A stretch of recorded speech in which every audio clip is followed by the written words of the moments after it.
John Wall is one of my favorite players of all time, and following the 2018 season that he had, or maybe it was the 2017 season going into 2018, I think it was 2018 though, I picked him to win the MVP award. Then he got injured that season really early on and was never the same. And then he got traded to the Houston Rockets as a part of the Russell Westbrook deal, and after rotting on that team's bench, he did play a little bit for them, but primarily just rotted on the team's bench, finally got bought out, and he got to play with the Los Angeles Clippers. And unfortunately for John Wall, unfortunately for me as an NBA fan, a John Wall fan, but NBA fan thing, he did not perform well really at all. Now, there were moments where he looked good, no doubt, and it's those moments that are the reason this video even exists in the first place. But the Clippers made a very deliberate effort to replace John Wall with Russell Westbrook, and that was just definitely the right decision to make.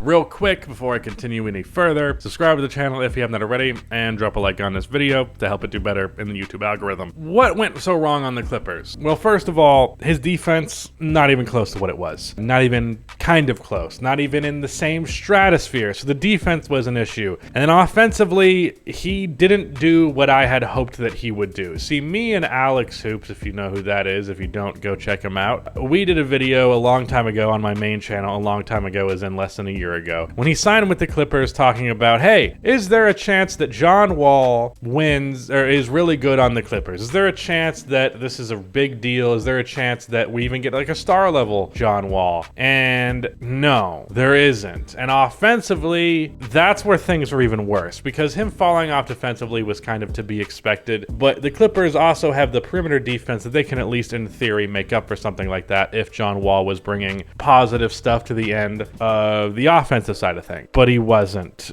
and his playmaking was not that impactful. It was kind of the Rondo on the Sacramento Kings kind of playmaking, where really he was just racking up assists in spite of not actually really creating shots for people that much, and just kind of inflating his own numbers. And from a scoring perspective, he continued to have the poor shot selection he's kind of had throughout his entire career. John Wall is someone who's kind of my litmus test for like if you even care about stats at all, because if you suggest that John Wall is a good mid-range shooter, to me that means that you just haven't looked up his stats a single time, because if you look at his shooting percentages from mid-range for his entire career, they do not remotely justify the volume that he takes. Then of course he's not a good three-point shooter. That's always been the case. And a guy who's not good at defense, a guy who can't shoot, a guy who takes too many mid-range shots that don't go in, and he loses his best ability, which was his burst going to the rim. It's kind of hard to picture him having a place in the league. However, if we want to be positive, if we want to say there's a possibility here, what does that really look like? What could John theoretically still bring to a team? Now, I'll give John this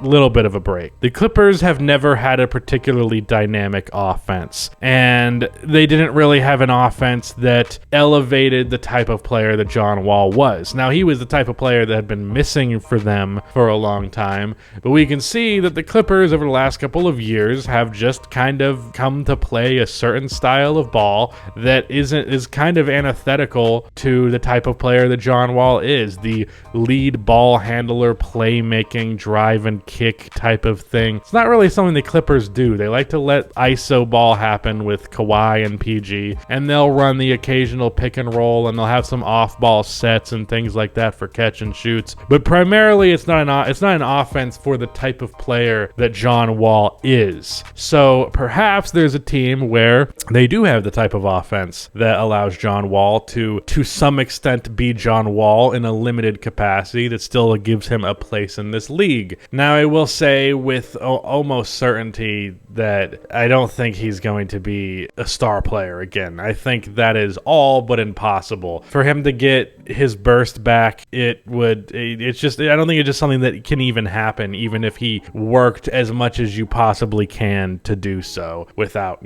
hurting yourself. So he would have to have almost, in a way, like a Ricky Rubio type of role in the league, where he is that playmaker, can kind of drive sometimes. And then, like, if you leave leave him wide open for a three, he'll take it, but like otherwise not really forcing offense. And that's the thing that John will have to do. If he wants a place in the league, he has to understand that he cannot take shots like he's on the Wizards anymore. He cannot try and do prime John Wall things when he doesn't have the prime John Wall athleticism and body. Even back when he was in his prime, he had a lot of issues with shot selection, but he made up for them by being an all defense level guy, one of the best playmakers in the league, and leveraging his driving ability and speed so well that no one could stay in front of him. And as a result, the defense would consistently collapse and he would make his money with the passing that way. He can't really do that anymore. So he can't be taking the shots that he used to take. He can't be,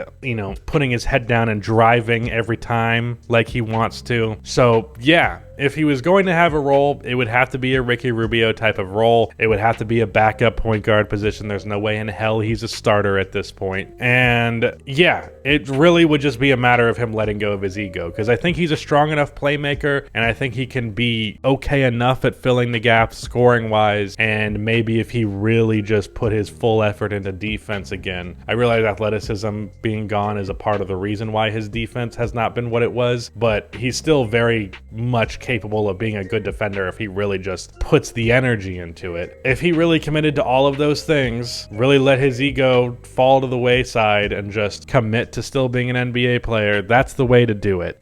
Is he going to do all of those things? Are those things particularly likely? I don't know, man. And it's real unfortunate because John Wall should still be in his prime right now. We should be talking about how John Wall is one of the, at bare minimum, 10 best point guards in the entire league. But instead, he had an unfortunate injury and even more unfortunate injuries after that. And yeah, his NBA career is probably, he'll probably get another opportunity next year from one team or another, but I don't see it going that well, and that will probably be the end of it. But hey, he'll probably make a lot of money and be quite good and put up some serious numbers overseas, so it's not all bad. But yeah, it's a little depressing. I really wish that we got more of a prime John Wall, because when he was at his peak, he was fun, man, and I miss it, seriously. So depressing video, but is what it is. Shout out to Rudy for editing it, and hey guys, it's your favorite editor, Rudy St. Clair here. This video turned out to be a little bit less than 8 minutes long, so I figured I would just record a quick little webcam ad for Jacob, Alex, and mine's podcast, The Shoot Around. It's live, it's fun. Please tune in. I don't even know if it's been 15 seconds yet.